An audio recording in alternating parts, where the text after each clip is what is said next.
어떻게 다른 과목 성적은 높은데 국어 성적이 낮은 학생이 있을 수 있을까요? 라는 질문이 있었어요. 아마 주변에서 이런 학생들 많이 봤을 거예요. 국어 빼고 다 잘하는 학생들이요. 그런 의문이 드는 건 당연해요. 왜냐하면 다른 과목들도 전부 어떻게 공부해요? 국어로서 공부하잖아요. 뭐 강사가 한국말로 하는 거를 듣고 이해하거나 혹은 교재에 한국말로 써있는 걸 읽고 이해하거나, 그래서 이 국어를 도구 교과라고도 해요. 다른 과목을 공부하는 도구가 되기 때문에. 근데 그렇게 이제 내가 국어 실력으로서 다른 과목 이해를 잘해서 성적이 잘 나오는데 어떻게 국어 점수가 낮을 수 있느냐? 크게 두 가지 이유가 있어요. 첫째, 국어는 도구 교과의 성격만 있는 건 아니에요. 내용 교과의 성격도 있습니다. 그러니까 그 국어 자체가 갖고 있는 어떤 내용이 있다라는 거예요. 예를 들면 문법, 또 문학, 시나 특히 고전소설, 고전시각, 이런 것들은 내가 다른 과목을 국어로서 이해하는 능력이 있다 하더라도 뭐 문법 같은 경우에는 내가 열심히 공부해야만 역시 성적을 잘 받을 수 있는 거고, 또 반대로 문학 같은 경우에는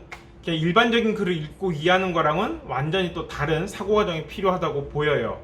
물론 이제 다 크게 보면 비슷한 맥락일 수 있지만, 내가 과학이나 사회 교과서를 잘 읽고 이해하는 거랑 내가 시나 소설을 잘 읽고 이해하는 거랑은 어쨌든 결이 좀 다르다는 데 동의할 수가 있죠. 이처럼 국어에는 내용 교과적인 성격이 있어서 아무리 내가 다른 과목을 잘 열심히 공부할 수 있다 하더라도 이 내용에 해당하는 부분을 내가 게을리 공부한다면 성적이 낮게 나올 수 있어요.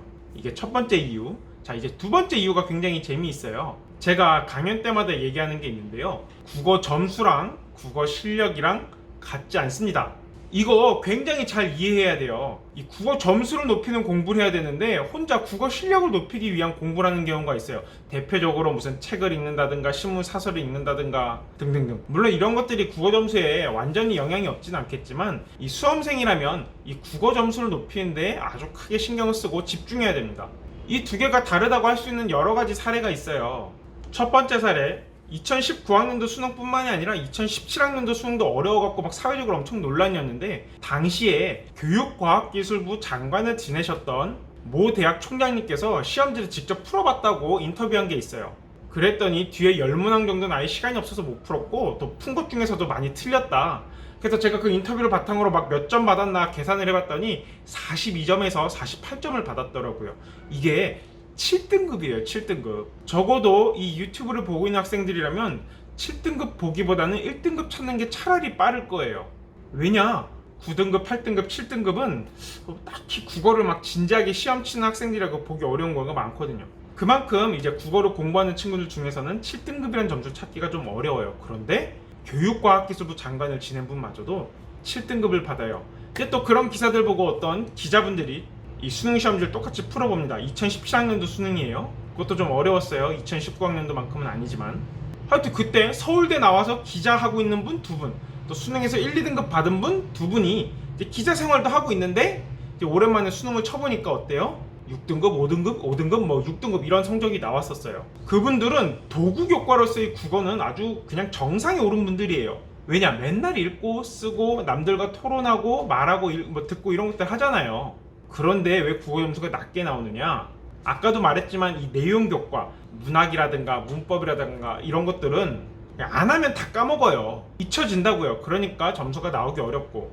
그리고 두 번째, 이 국어 시험을 친다는 것은 뭐 그냥 교양서적 하나 던져주고 이걸 차근차근 다 읽고 뭐 그 다음에 질문에 답하고 남들과 토론하는 이런 게 아니잖아요. 일반적으로는 우리가 접할 수 없는 형태의 굉장히 정보량이 빽빽하게 들어간 글을 읽고, 이 선지 5개 중에서 오답을 아주 기술적으로 피해서 정답을 가려낼 수 있는 능력이 필요한데, 이런 거는 단순히 도구 교과로서의 국어 실력뿐만이 아니라 뭔가 문제를 잘 풀어내는 기술이 필요해요. 말 그대로 기술. 이 교육과학기술부 장관님이나 기자분들은 그런 기술들을 배우지 못했거나 혹은 배웠더라도 또 잊어버리고 안 쓰다 보니까 다시 시험을 치면 점수가 낮게 나올 수밖에 없는 거예요. 좀 이해가 되나요? 처음 질문한 학생 의문이 좀 풀렸으면 좋겠어요. 하여튼 국어 점수와 국어 실력은 다르다.